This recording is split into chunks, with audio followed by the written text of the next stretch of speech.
You are interested in the unknown, the mysterious, the unexplainable. That is why you are here.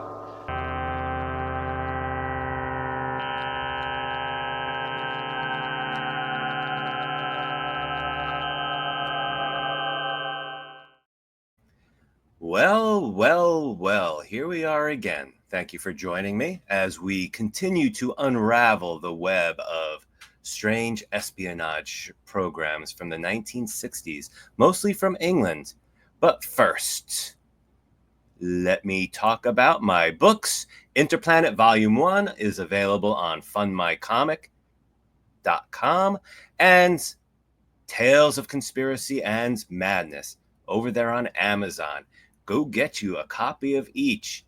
All right, so tonight or today, depending on when you're watching this, we are getting back to Department S, starring Peter Wingard as Jason King, a very dandy thriller writer whose imagination provides his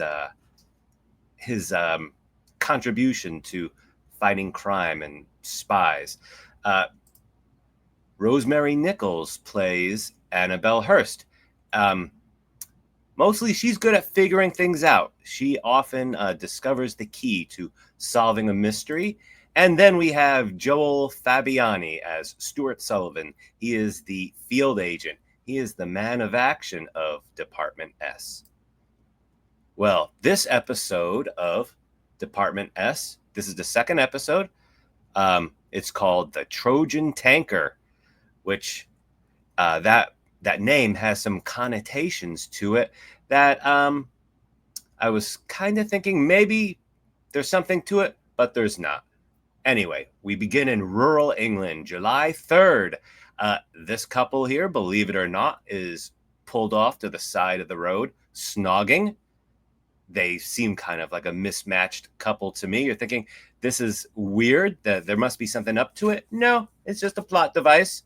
This is, if you're in rural England, this is what you might find late at night on the side of the road. Well, here comes the Trojan Tanker, and it doesn't take long to figure out what might happen. Our young lovers are driving the other way in their van and drive the lorry off the road, crashes, kills the driver. Now, as our Romeo is investigating, here he is realizing there's a peephole in the back of that tanker. Now, why would that be? Oh my word. There is a woman in the back, and as you can see, something that looks like a sofa or a bed. This is where I was getting at with why exactly do they call it the Trojan Tanker? Maybe there's some hanky-panky going on in the back there.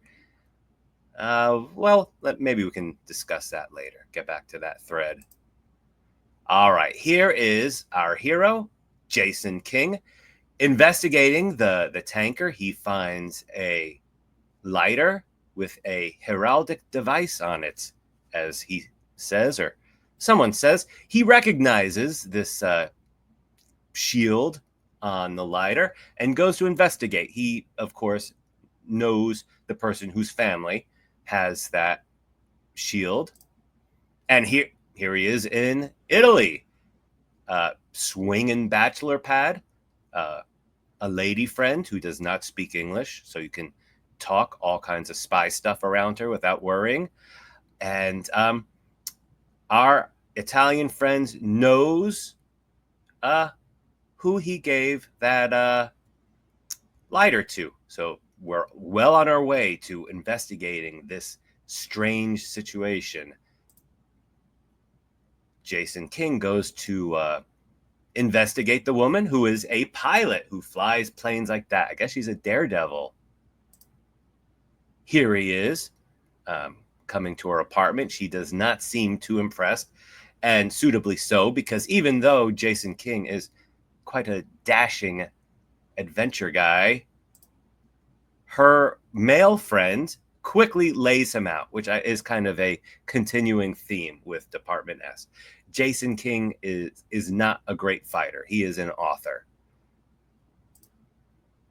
Next, we see these very mysterious motorcyclists. I think we're in Italy still. Again, grab another lorry because the last one is gone.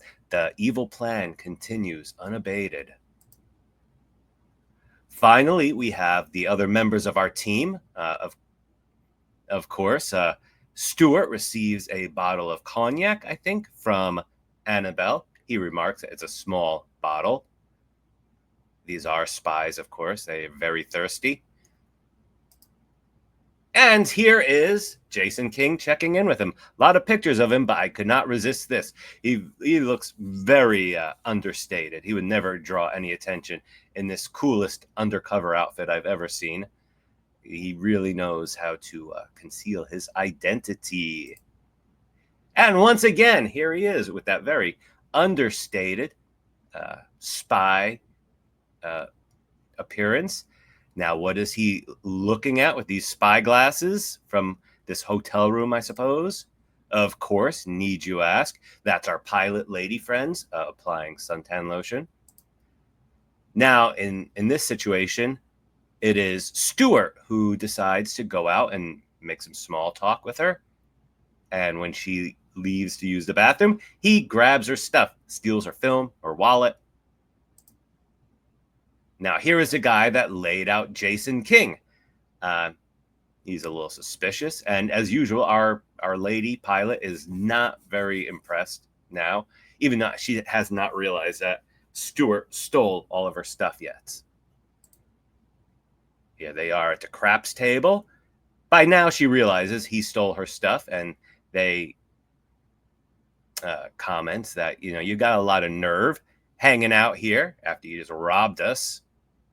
No problem. This is Stuart about to lay out the pilot's male friend. So what does she do with these cool... Well, actually, he goes back, wins a bunch of money, and gives a lot of it to the pilot. For some reason, this inspires her to ask him to join their crime gang to go pull off a heist. And after she does that, she winds up dead very quickly. Now, finally, I mean, this is something like 35 minutes into the episode or something. Our team finally gets together. Yes, that is Jason, Stuart, and Annabelle. They are looking at the developed film that they took off our now dead pilot.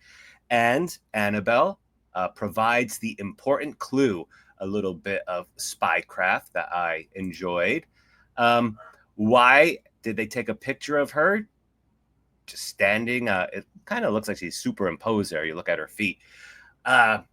Well, it's not the picture of her that's important. It's the backgrounds. To look natural, they have her posing in front of stuff they need, reference to. So there is the Trojan tanker, or lurking lorry, as I like to call it. And this provides the clue to what the whole thing is about. No hanky-panky going on in the back of that truck, unfortunately. Their trucks are used for different kind of sneakiness. And, of course, they solve the crime now. They stop the heist from going off. I don't want to give away too much.